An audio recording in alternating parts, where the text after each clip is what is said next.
Buenas tardes. Bueno, mi ponencia se denomina Las mujeres como constructoras de paz. Y escribí una breve introducción haciendo una referencia que cuando la Melisa me entrevistó, Melisa Cardosa, quien presenta hoy al final del día el libro, me entrevistó para ese libro. Lo primero que yo pensé fue, ¿y qué le voy a decir si cuando se negoció la paz yo tenía 19 años?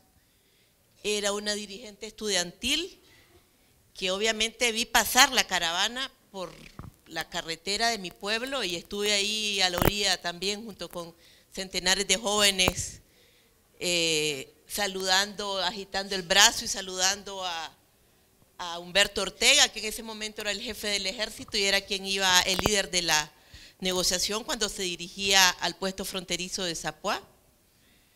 Y entonces, pero obviamente siempre que una tercera persona te comienza a cuestionar, y esa es la gran oportunidad que ustedes están dando aquí estos 2 días y nos estamos dando todas, y ustedes me dieron a mí, desde la entrevista que me hizo Melisa hasta la fecha, para cuestionarme qué fue lo que pasó, porque como que esa parte de la historia simplemente la habíamos guardado en el baúl. Y como dijeron las compañeras que estuvieron hoy temprano, para hacer otro análisis ya después de tanto tiempo, otra mirada, otra reflexión con otros ojos, que es precisamente lo que estamos tratando de hacer. Y María, nuestra María brillante, que está en el otro extremo, me decía anoche, y vos estuviste, María Guadalupe, y vos estuviste en la negociación. No, dice, yo tampoco, o sea, no andamos tan, porque todas teníamos la percepción de, ¿qué les vamos a decir a esas mujeres mañana si ninguna de nosotras estuvo ahí? ¿Verdad? Ninguna estuvo sentada con los jerarcas militares y políticos en la negociación. Entonces, pero ya cuando en la tarde y en la noche nos oíamos, dijimos, bueno, vamos a compartirles lo que hicimos, lo que sabemos y lo que pueda ser de utilidad, para ellas. Pues quizás como una breve reseña, y le comentaba con Rosalba hace un ratito, una paisana de ustedes que estuvo allá con nosotras hace 35 años, cuando triunfó la revolución yo tenía 10 años de edad, pues era una niña. Y evidentemente me viví el proceso con toda la intensidad que un adolescente y una joven se lo puede vivir.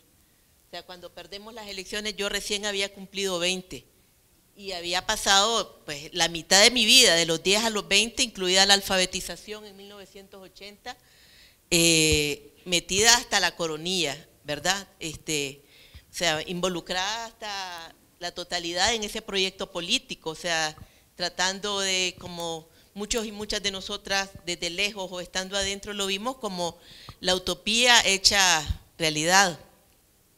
Pues evidentemente también esa revolución fue un referente, no solamente, bueno, obviamente para quienes estábamos dentro, fuera, pero un cambio de paradigmas gigantescos allá adentro.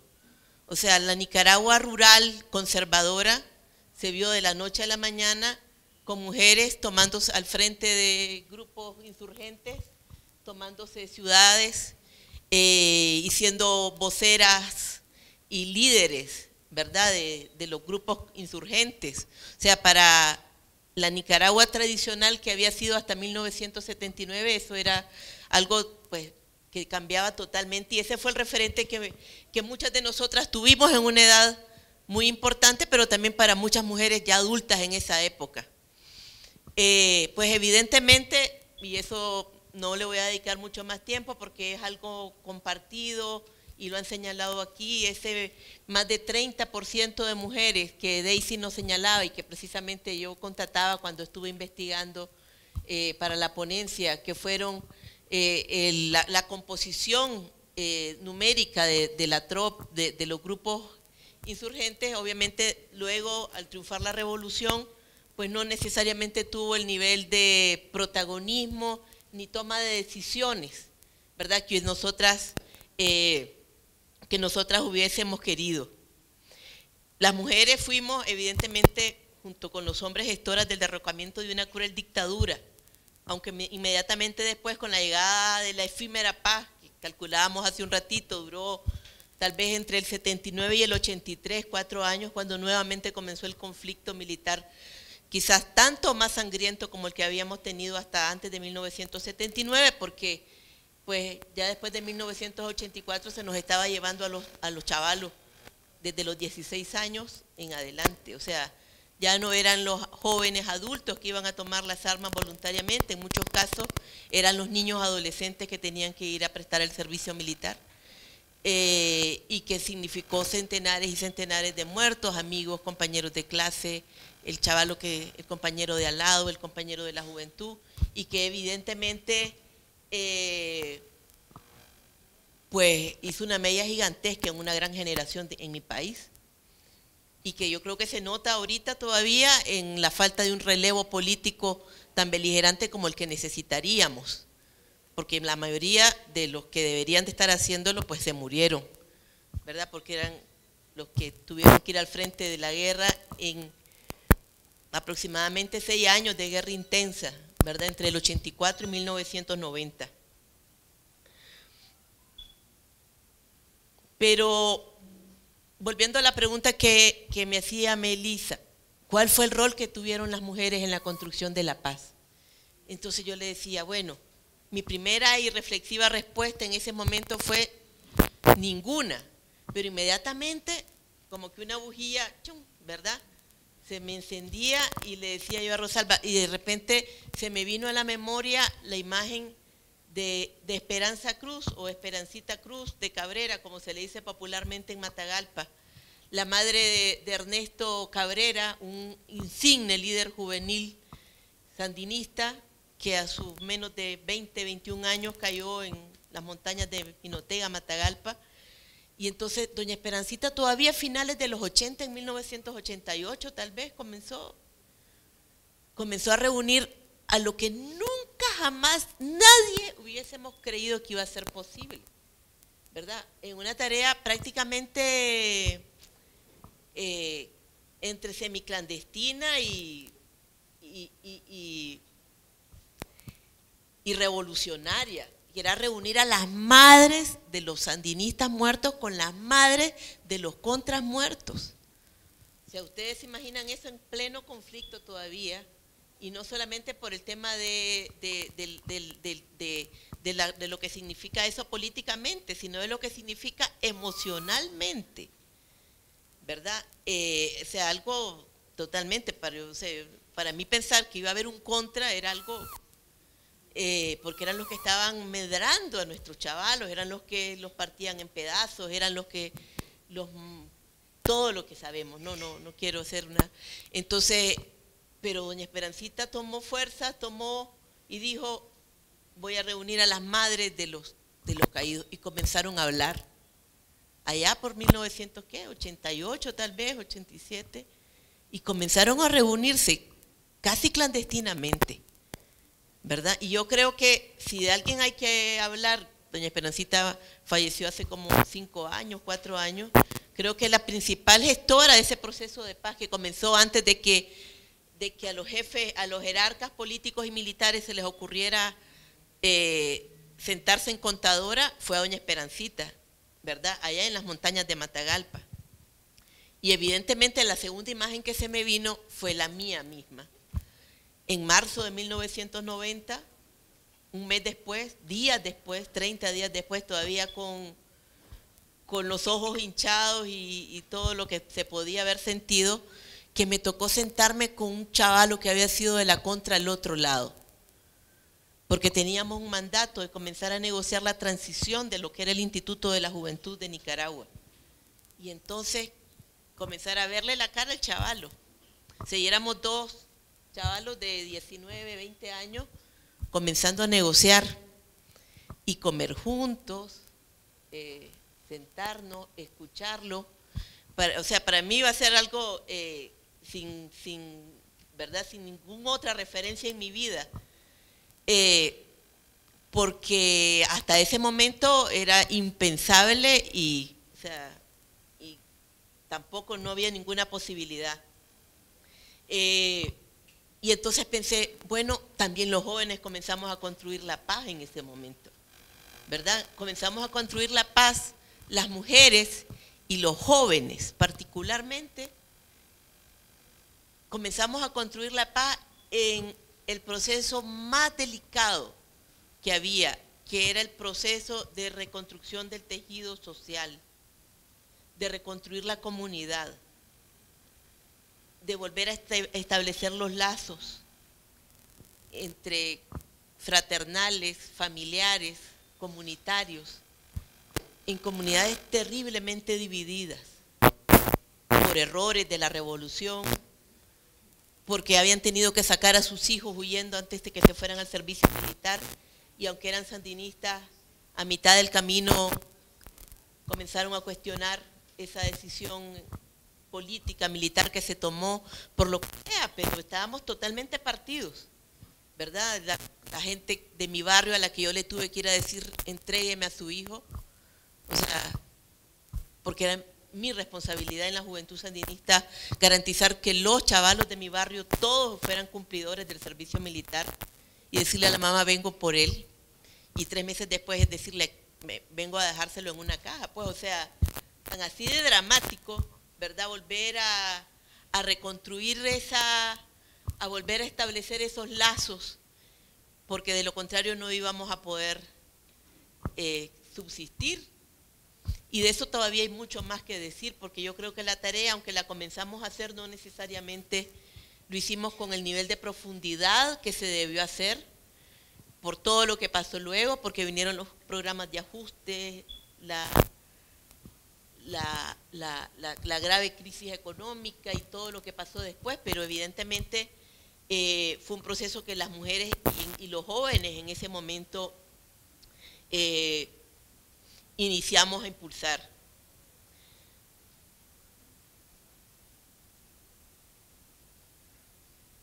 Me encontré también en la reflexión con las mujeres líderes del movimiento de mujeres, ¿verdad? Con las mujeres que estaban en ese momento en AMLA, en la Asociación de Mujeres Nicaragüenses Luisa María Espinosa, en las Secretarías de la Mujer del ATC, de la UNAC, que fue como sacar un pajarito de una jaula, ¿verdad? O sea, y decidieron recién, meses después de la pérdida de las elecciones, comenzar a convocar a todas las mujeres, a esos grandes aquelarres que se hicieron en el primer quinquenio de la década de los 90, denominados Unidas en la Diversidad, o Somos el 52%, y ellas también hicieron lo impensable, o sea, reunir a mujeres del directorio de la Contra y de la UNO, sentarse con ellas y comenzar a construir una agenda común que por ahí debe de andar en la página web de alguna organización, en los baúles de las compañeras, ¿verdad? De la agenda política de las mujeres, o sea, que era también lo inimaginable.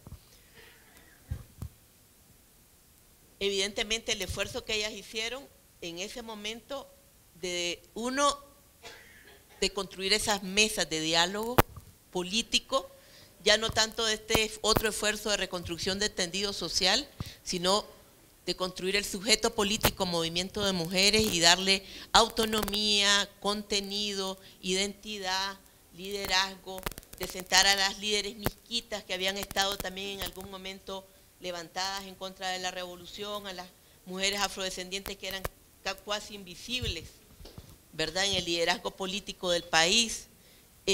Bueno, por primera vez en la historia de Nicaragua las mujeres dijeron soy lesbiana y aquí estoy y demando derechos. Era inimaginable, porque como lo van a escuchar más tarde, pues eso no era inconcebible en la revolución, ¿verdad?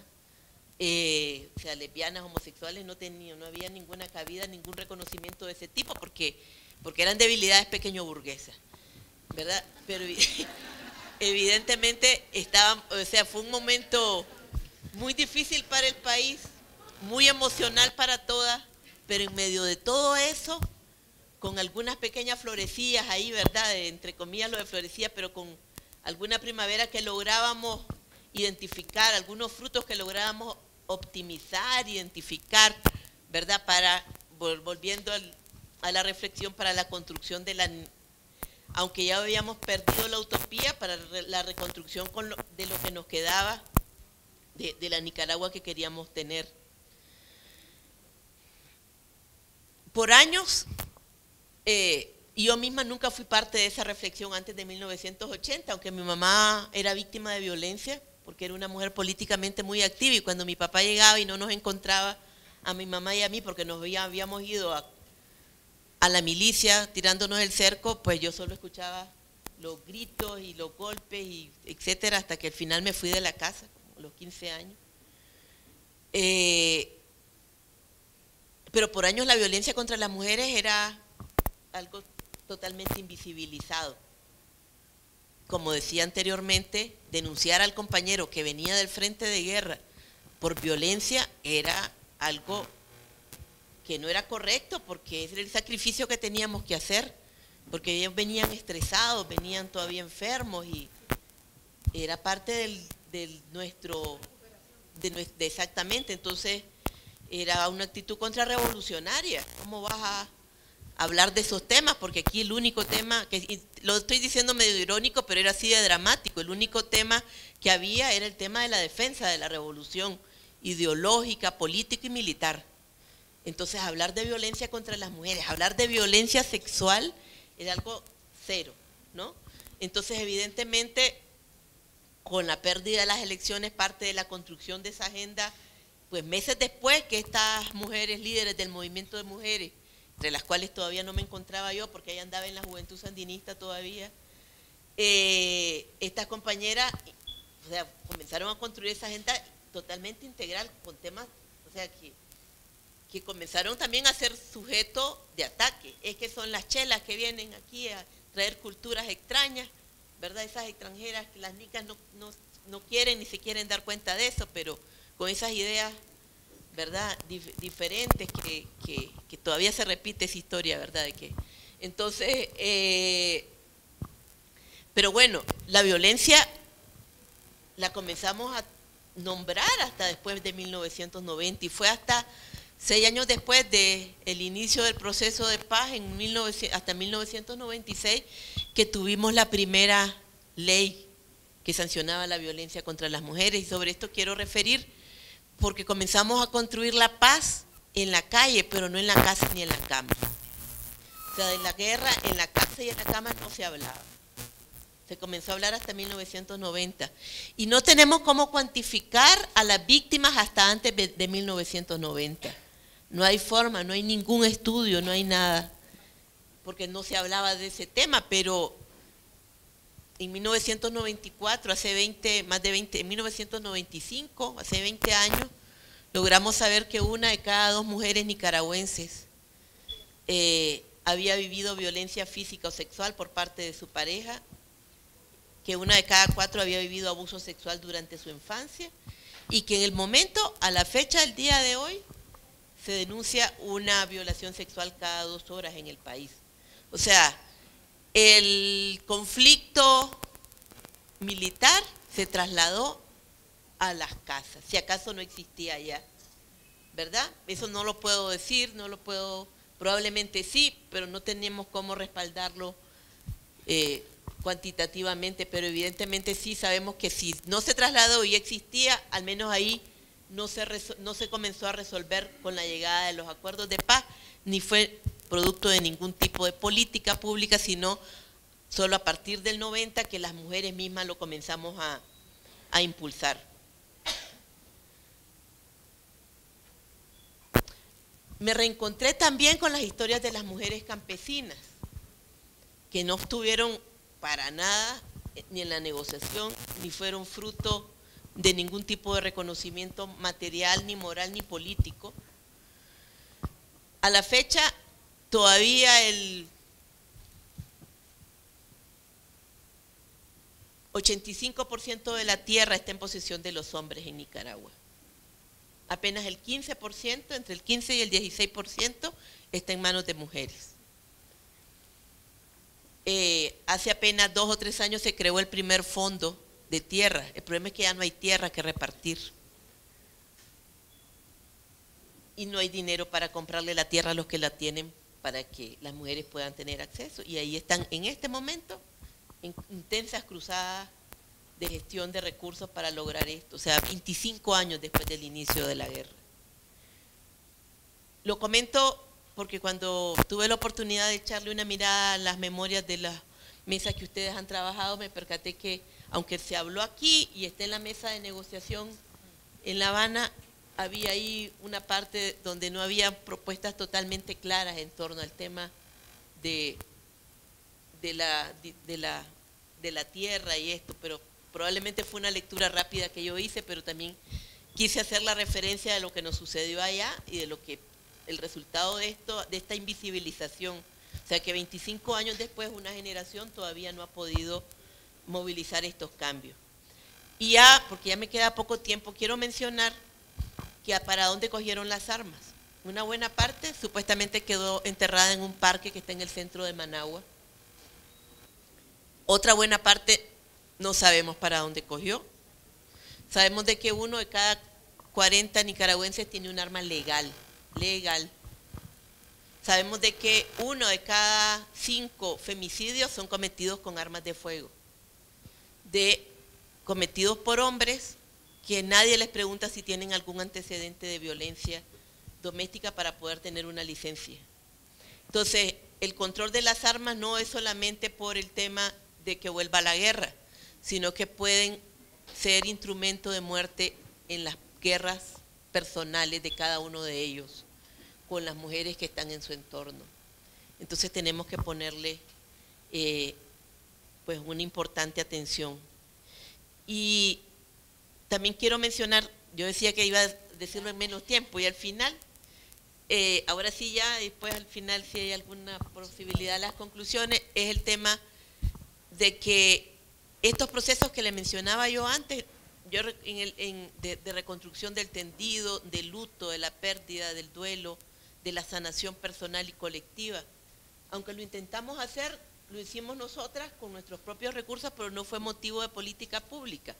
Y resulta que cada vez que hay un desastre natural en Nicaragua, y lo vivimos con el Mitch, ibas a las comunidades afectadas, nadie te hablaba del desastre, te comenzaban a hablar de la guerra, de los muertos, del desaparecido. O sea, que todavía 25 años después, el proceso de sanación es un proceso inconcluso y surge cada vez que hay un desastre, cada vez que hay un terremoto, cada vez que hay determinada situación que pone a la gente en alerta, surge, ¿verdad? Y es un gran pendiente del Estado nicaragüense y que tampoco fue por ningún motivo fruto de ningún tipo de negociación y esfuerzo. Bueno, gracias. Hay una primera pregunta que dice cómo se da el paso desde el movimiento social al poder político representativo para las mujeres y que si ha sido fácil el acceso a espacios de decisión política. La verdad es que fue al revés, pasamos de poder político a movimiento social.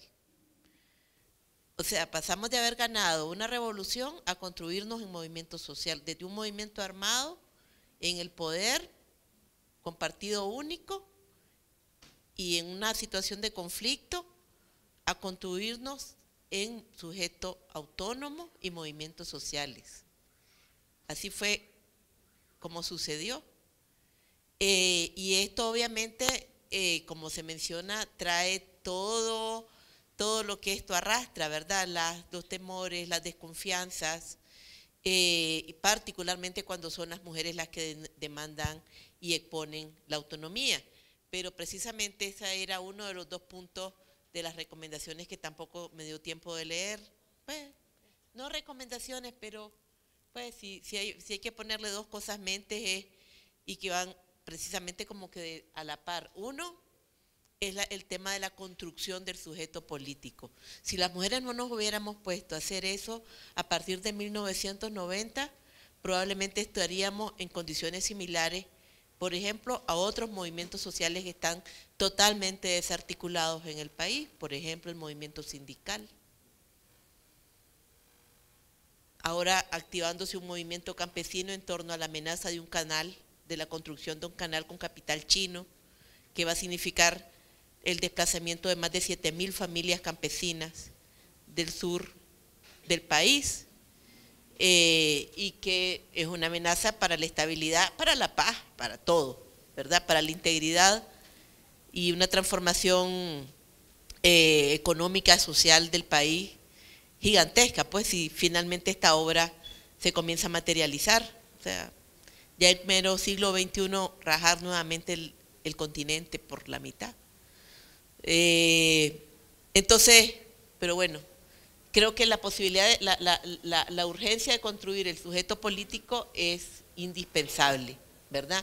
Y eso trae, como dicen ustedes, las colombianas, mucho que hacer, ¿no? Porque estamos en la negociación y estamos construyéndonos, estamos incidiendo y tenemos que estar construyéndonos. Pero si desgraciadamente no le damos atención a ese otro proceso, pues al final de la negociación terminamos sin pies, ¿verdad? Terminamos sin la solidez que necesitamos para poder ser parte del proceso. Hay otra pregunta en torno a, y sí, evidentemente la presencia en espacios de decisión es complicada.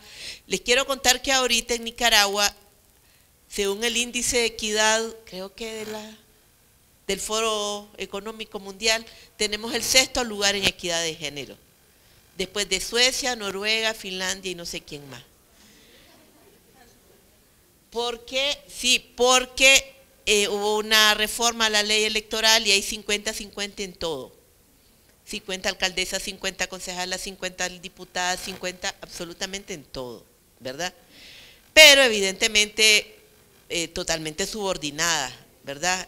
O sea, la posibilidad de pensar, decir, expresar, pues tiene un alto costo, ¿verdad? En torno a la posibilidad de mantener esa posición de poder, al menos en el aparato estatal, pero sí evidentemente hay, como aquí mencionaba Melba hace rato, pues mujeres en espacios de poder político no formal, en la resistencia, en la vocería, en la denuncia, en la organización ciudadana, etcétera, que son al final también espacios importantes. Hay una segunda pregunta aquí que es bien, yo me voy a tratar de acercar a la respuesta, pues, porque probablemente no soy yo la persona más adecuada para contestarla, tal vez hasta Rosalba, y es en torno al conflicto con los misquitos, que el conflicto con las poblaciones misquitas, que fue algo parecido a lo... Bueno, pues Nicaragua es una nación pluricultural, ¿verdad? Multiétnica, y deberíamos de convivir afrodescendientes, mestizos, misquitos, ramas, sumos, etcétera. Todavía hay,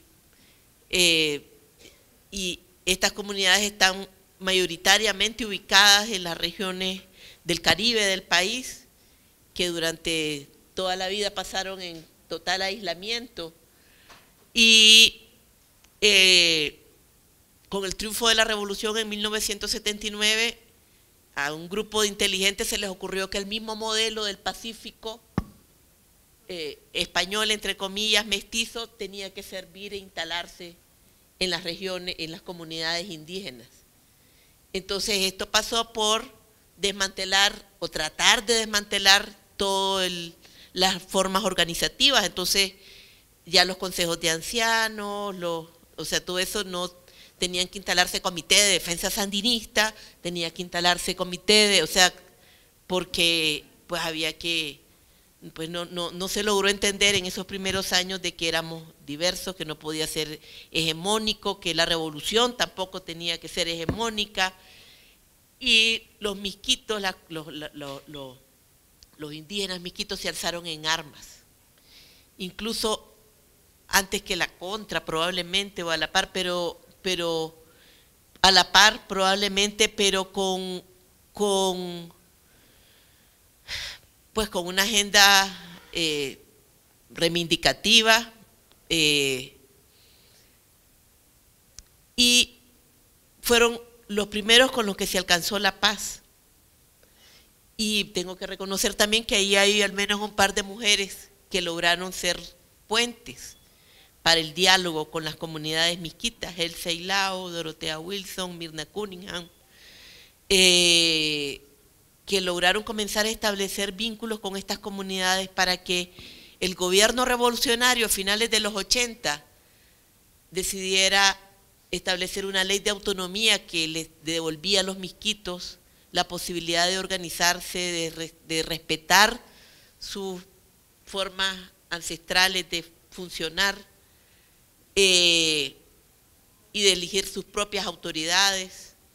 La ley de autonomía tiene 25, cumplió hace algunos años 25 años porque haber sido como en el 88. O sea que antes de lograr la paz con las elecciones del 90 se había logrado establecer un acuerdo de fin del conflicto con las comunidades que tenían una agenda diferente, pues o sea, habían como varias guerras en Nicaragua a la par. Pero esto evidentemente es muy, pues una situación que muy vulnerable, ¿no? Porque todavía no logramos entender cómo funciona. O sea, todavía esa integración multiétnica no es una realidad en el país. Entonces, en cualquier momento, en cualquier decisión que haya un intento de homogeneizar, que haya intento de aplastar o que haya intento de subordinar, pues evidentemente esos pueblos nuevamente se alzan en armas con los costos que ya aquí sabemos y de las reflexiones que ya hemos compartido. Obviamente, ya con esto, el tema de la construcción del canal, de la amenaza de partir el país, es una situación difícil, pasa por las tierras de comunidades indígenas, de los ramas, y con toda seguridad ellos no van a esperar a entregar sus tierras y a moverse de sus tierras y de manera pacífica. Entonces estamos efectivamente ante una amenaza también de vuelta al conflicto, ¿verdad? Que esperamos haya la madurez política de la sociedad y de los gobernantes para que esto no suceda.